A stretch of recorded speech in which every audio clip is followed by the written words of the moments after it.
A team of researchers in Austria is studying the phenomenon amongst the rather vocal animal.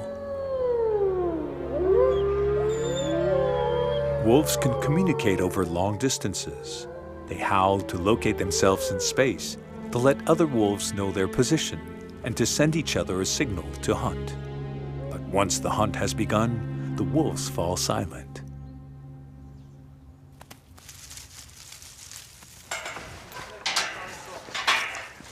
To observe wolves' capacity to cooperate amongst themselves in total silence, the Wolf Science Center has devised an experiment.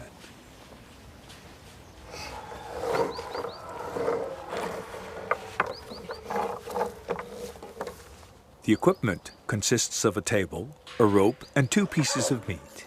2 wolves need to pull each end of the rope together in order to access the meat. If one wolf pulls on its own, the cord will unwind, and they won't get the reward.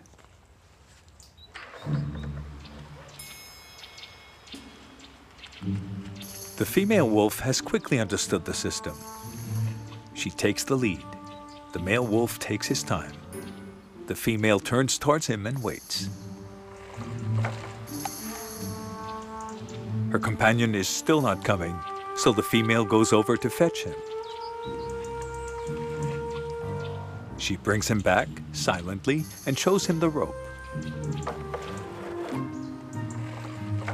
When he takes it, she goes to get the other end and pulls.